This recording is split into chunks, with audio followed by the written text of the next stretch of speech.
In this installment of Adventures in Being an Ex-Recovering Jehovah Witness, we're going to take a deep dive and talk about the predatory, toxic, and unhealthy dating culture that the Jehovah Witnesses perpetuate.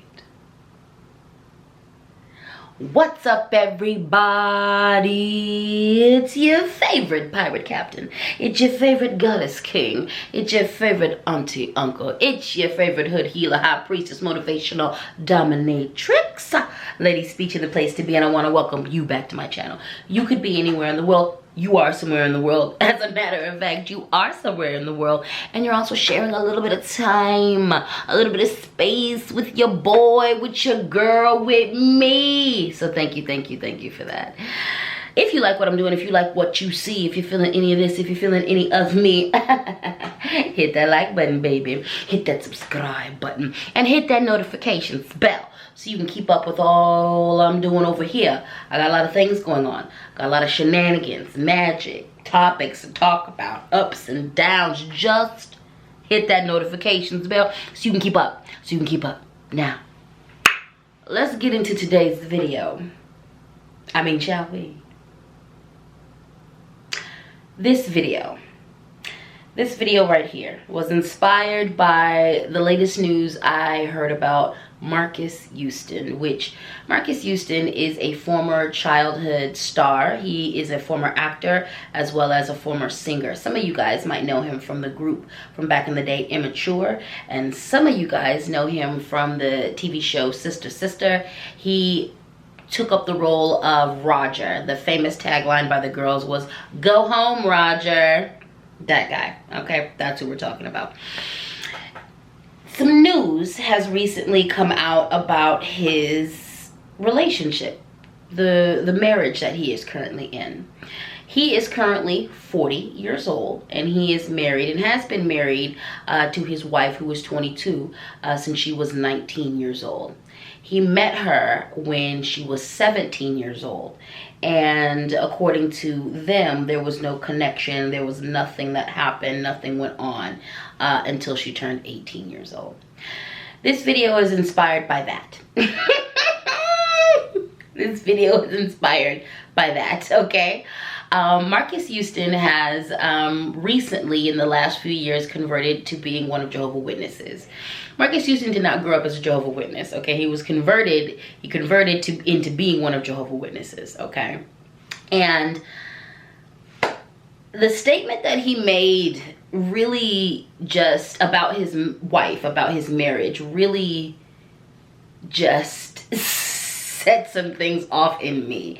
And it also reminded me about how toxic dating and marriage culture is in the Jehovah Witness space. It reminded me of how absolutely toxic and unhealthy dating culture and marriage culture is in that state. And it's the unhealthiness and the toxicity is perpetuated, and it's justified and reinforced with verses from the Bible. That whole situation, when I read about it, it absolutely triggered me, and I said, you know what? We're going to talk about it. So that's what we're here doing. We're talking about it. So first and foremost, let me break down what this man said.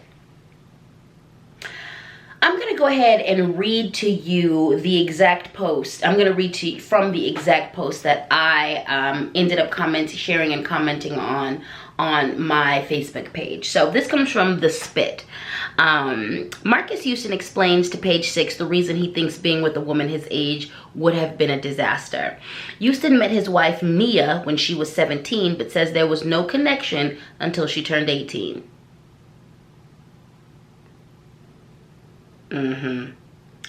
The couple married in 2020 when she was 19 and he was 38. The couple married in 2020 when she was 19 and he was 38. I'm 41 and she is 22. I could have married a 44-year-old woman and it could have been disastrous, the singer said. Women that are my age, they kind of have a different outlook on life. Like, a lot of women my age are very independent. They are very like, I don't need a man to do this for me because I can do it for myself. I come from a generation that I love to provide for my wife. A red flag to me was always with a woman that had a kid. Nothing against single women, but single mothers and children are a red flag to me. Good Lord. I tip my hat and respect women that are raising children on their own, he told us. But when I grew up, I never really wanted kids. There's a lot of women my age I've dated. They may have baggage. They may have kids. They may not. There's so many different women I've been with throughout my life, and it just so happens to be that this one, Mia, caught my heart. Everything that I prayed for and everything that I wanted in a woman, she came with. Although she was young, I'm young in spirit.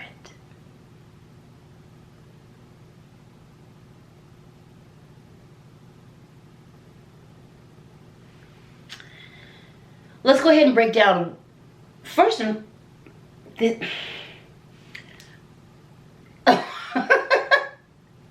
is a lot. This is a lot. Let's break it down. Let's break it down. Let me be clear. I am not against age gap relationships. When it is pure, when it is based off connection, when there is not an imbalance of power, when both parties are equal. I very much have a problem, a huge problem, with age gap relationships where the older person targets the younger, underdeveloped person because they are underdeveloped. I have a problem with age gap relationships when the power is so imbalanced in favor of the older person. I have a problem with age gap relationships when the energy behind it is about manipulation, when the energy behind it is about molding that young person to fit who you are, what your needs are. I have a problem with it when it becomes predatory. And in my opinion, this Marcus Houston marriage is very much predatory. When I first heard about this story, I didn't realize Marcus Houston was a Jehovah Witness. I didn't realize he converted into being one of Jehovah Witnesses. I was disgusted by the situation. But as soon as I found out that he was a converted Jehovah Witness, it all made sense. It all made sense. It all made sense. Growing up as one of Jehovah Witnesses, I saw some of the most unhealthy and abusive dynamics in relationships in that religion. That religion perpetuated abuse, exploitation, mistreatment of not only children, but adults as well. Mainly the women. That's what I want to focus on this video.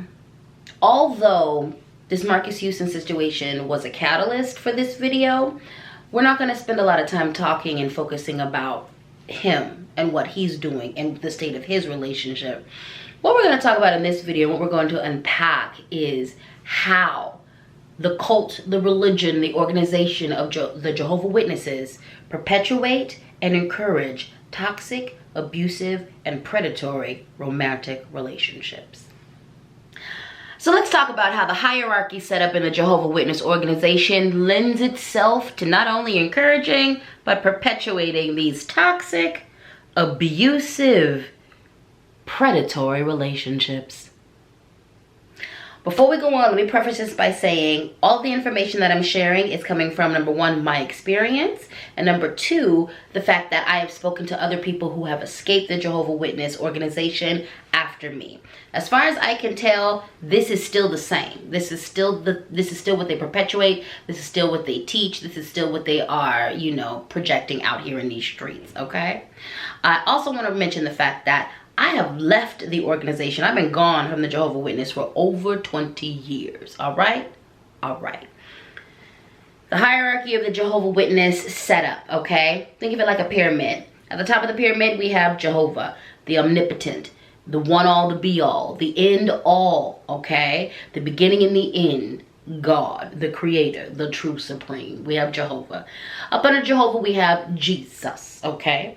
Up under Jesus, we have, which is God's son, according to them, we have the governing body of Jehovah Witnesses, okay? Now, when I say the governing body, I mean the national, the international, and the local spaces. I'm going to group all of those together. So the governing body is next, all right?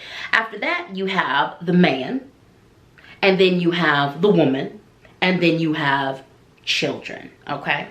Now, a few things. It's really important to understand that everybody in that religion is infantilized. Everybody's an infant. The way that faith is preached and perpetuated in that organization, in my opinion, it infantilizes everybody, okay?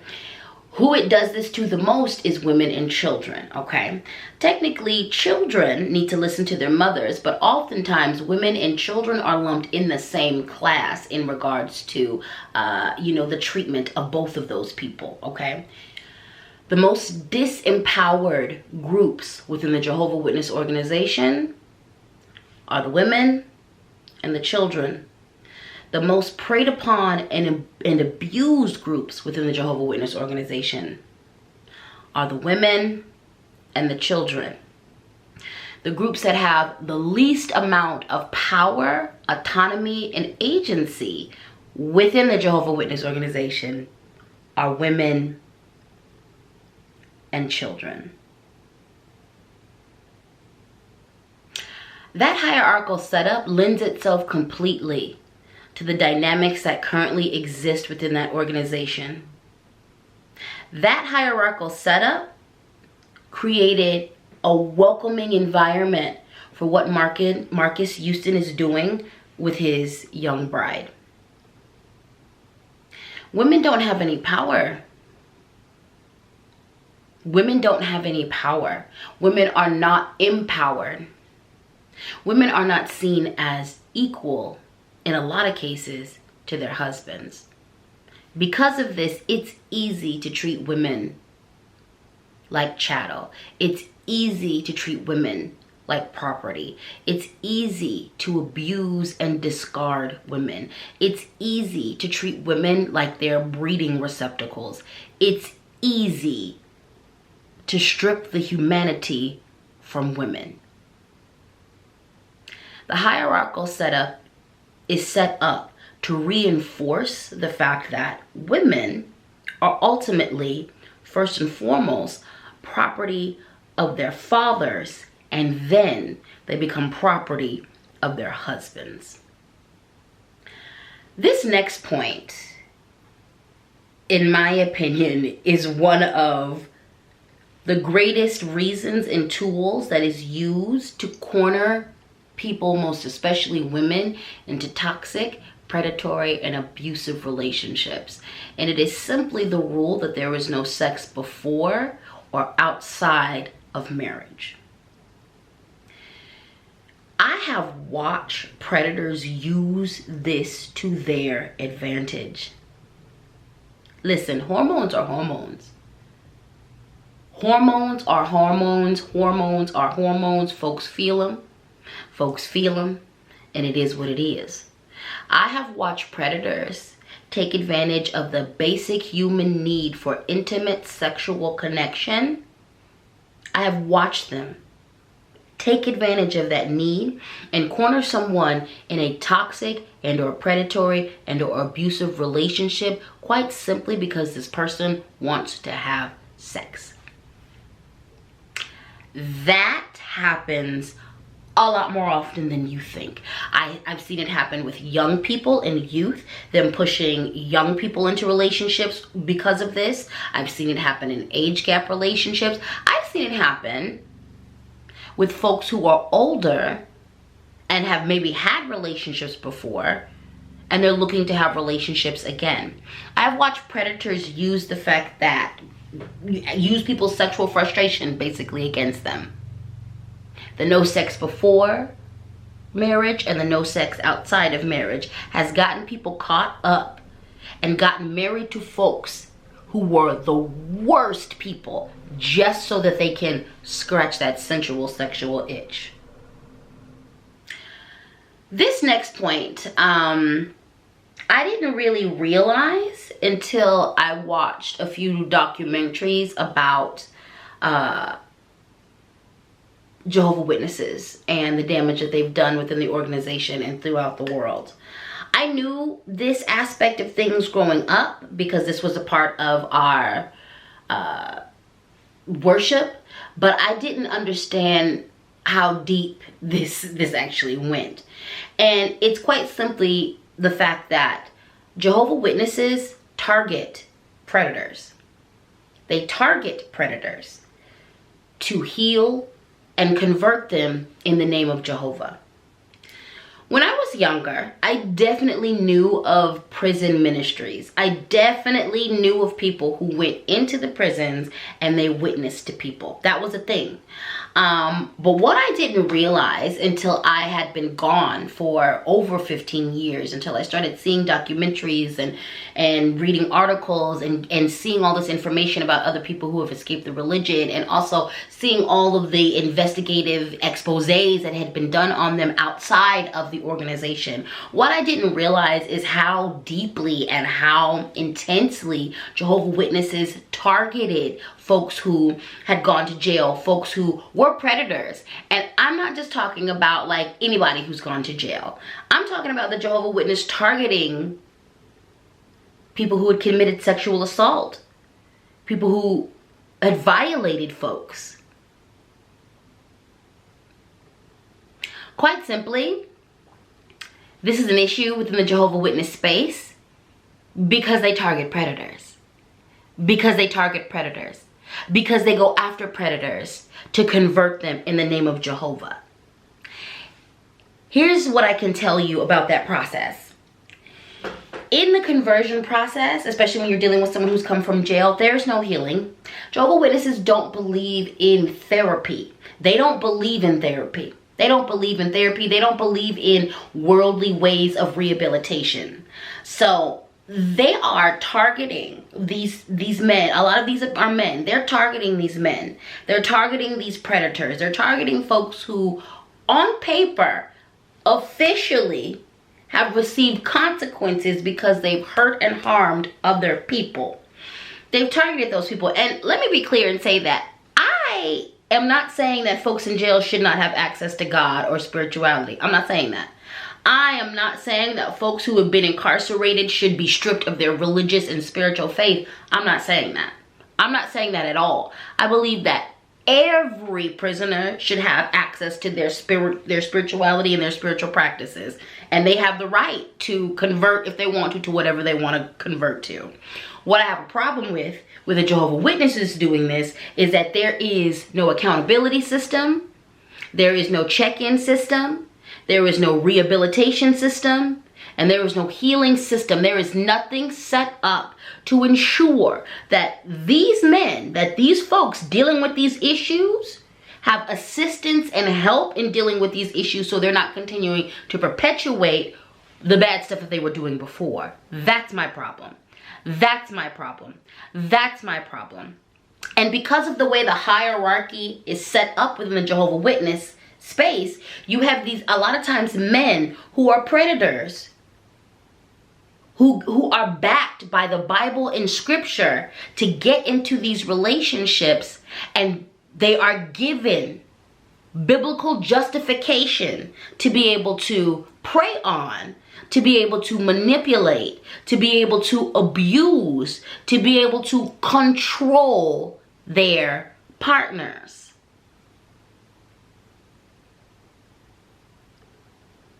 Hot mess.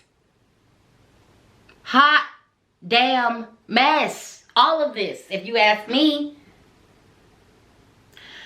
One of the other things that lends itself to this toxic situation within the Jehovah Witness space, in my opinion, is the fact that you are not allowed or encouraged to develop yourself, to get to know yourself, to grow who you are as an individual outside of being a Jehovah Witness. You are not encouraged to really pursue your goals, your dreams, your interests outside of being a Jehovah Witness. If these goals or dreams contribute, if you can use these things in the name of Jehovah, in the name of the organization, then they're all about it. But if it can't be used in the name of Jehovah, if it can't be used in these situations, if it can't be used for the organization, it's not encouraged. It's not encouraged.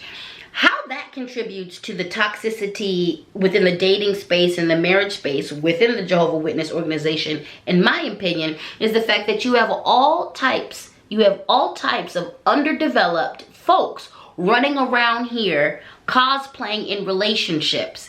The Jehovah Witness space uses the blueprint, the Bible as a blueprint in regards to behaviors, in regards to how you should behave in certain roles. And especially when it comes to marriage, okay? It is cut and dry, black and white. What is in that Bible is how y'all are supposed to act, okay? That's incredibly limiting. That's incredibly limiting. That's incredibly limiting.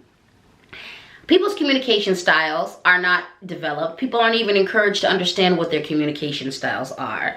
Therapy is in no way uplifted. As a matter of fact, therapy is frowned upon. They do not want you handling your personal business outside of the elders in your congregation. They don't want you going to therapy. Therapy has been frowned on. You are not required to develop yourself. It's actually discouraged, okay? Your life is being one of Jehovah Witness. That's it. That's all. Your life, that's your personality. That is who you are. That is what you do. That is what your focus is. It's being a Jehovah Witness, okay? It's not about developing yourself, your interests, your dreams, your goals, no. Everything is centered around being a Jehovah Witness, all right? So because of this, you have a lot of people in relationships that, number one, don't even know if they want to be in a relationship or not. Number two, don't understand who they are in relationships because they don't understand who they are as an individual. Number three, it's interesting how deeply marriage is perpetuated, but like folks aren't taught how to be good husbands. They're not taught how to be good wives. They're just thrown these roles that they're supposed to fulfill and left to fulfill them and completely judged if you aren't fulfilling those roles to the way that everybody around you thinks they should be fulfilled. Toxicity at its finest. Toxicity at its finest. Folks are in relationships who don't even know if they want to be or need to be in relationships. Folks is in relationships underdeveloped as all get out. Folks is in relationships not understanding what their needs, wants, desires, or goals are. Folks is in relationships not understanding a boundary, not understanding that they are allowed to set boundaries. All of this, in my opinion, contributes to the nasty, predatory, and abusive dating culture that exists within the Jehovah Witness organization. I'm gonna be honest. This Marcus Houston situation triggered me, honey. It triggered me because the first thing that I thought about is how close I came to living that life. It would have been easy for me to just fall in line, get married, have me some kids, and proceed to live a most miserable life. Because none of that would have been my choice. None of that would have been on my terms. It would have been easy for me to fall victim to an older man. I watched so many of my peers do it. I've watched my family members do it. It would have been easy, especially given my background of being a survivor. It would have been easy. You know, the story triggered me because a couple of days before I read it, I literally was thinking to myself how grateful I was for the opportunity to develop myself as a person, to completely develop me. You know, I stand here at the age that I am and I'm fully developed as a being. I know what I want. I know what I need. I'm good at setting my boundaries. I know what I desire. My tastes are developed. I know what I require. I know what I need mentally and emotionally, and I live my life in a way that always keeps me in touch with all those things. As I grow, as I expand, I live in a way that's always putting me in touch with myself. And because of this, I've been able to live such a fulfilling and full and satisfactory life. Yeah, there's things that have happened that haven't been the greatest or I haven't agreed with, but baby, for the most part, I've lived my life on my terms. And I love it. I'm so satisfied with my life. And I am so excited to meet the rest of it. I think about that young girl. I think about so many young women that I've known, especially when I was younger, who entered into that lifestyle and how they were robbed of their time. They were robbed of joy. They were robbed of satisfaction. They were robbed of fulfillment. I'm gonna be honest with you. I can't recall a truly happy relationship. When I think back on the marriages that I witnessed growing up, including my father and my stepmoms, I don't ever remember witnessing a couple that I just felt were vibrant in their love for one another.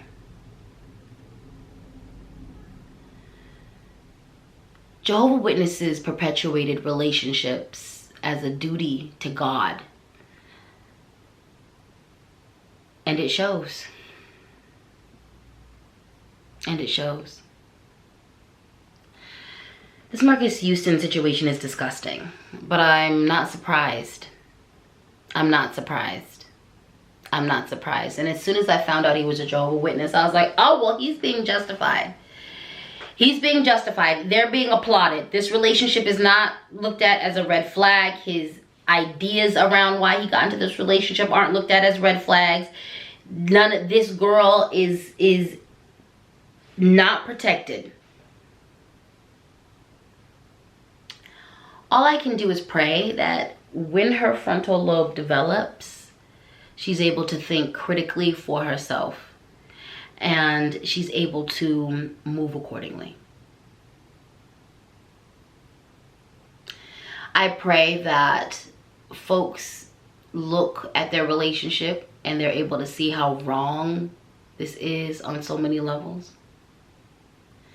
And I pray that women like her are able to come to understand that they are worth it, they are worthy, and they are worth more than being someone's wife. I want to be clear, there's nothing wrong with getting married.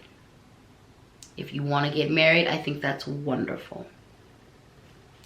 I'm an ordained minister and I have married people, so I don't have a problem with you getting married. I don't have a problem with marriage. I have a problem with marriage when it is a tool to stunt someone's growth. I have a problem with marriage when it is used as a tool to own someone. I have a problem with marriage when it is used as a tool to prey on someone. I have a problem with marriage when it is used as a cage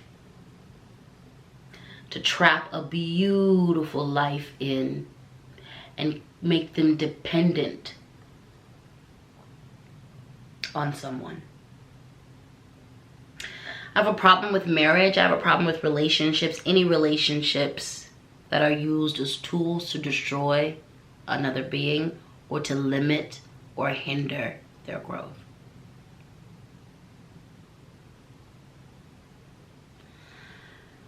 Not surprised, disappointed, not surprised.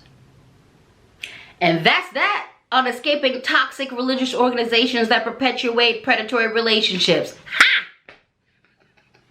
If you made it to this video, gold star for you. Thank you so much for your time and attention. I didn't want to take up all your time. I wanted to take up a little bit of your time. I did that. Mission accomplished. So thank you. Thank you for listening to me as I unpack these things.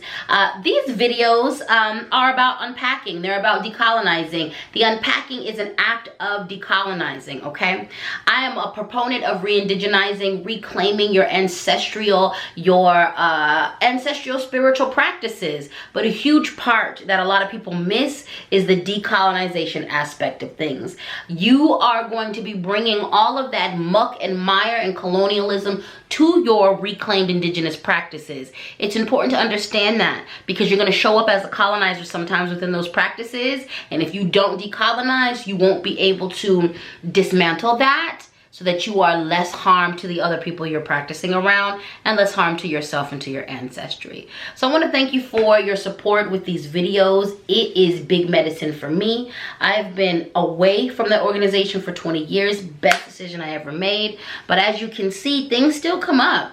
Even 20 years later, things still come up, okay? And it's important for you to unpack those things so that you can keep walking on your path and your purpose unbothered, baby. So thank you for walking along this journey with me. With that being said, it is time to say goodbye. I have been in your ether for enough time. Now it's time to release you back into the world. With all that being said, you know the drill. If you like what I'm doing, if you like what you see, if you're feeling any of this, if you're feeling any of me, hit that like button, baby. Hit that subscribe button. Hit that notifications bell so you can keep up with everything I'm putting down over here. And just in case no one's told you today, you are magnificent. Yes, you are. You watching this right now, yes, you are so magnificent, and you better not ever forget it again. And if you do, I'll be here to remind you. Now, it's time to say goodbye. So goodbye. Peace be with you. I'll see you in the next video. God, Goddess, Creator, Loa, Spirit, Animal, Allies, Guardian Angels, willing, we'll meet again in these internet streets in another video. Until then, take care of yourself. And remember, I love you. I live you. Thank you.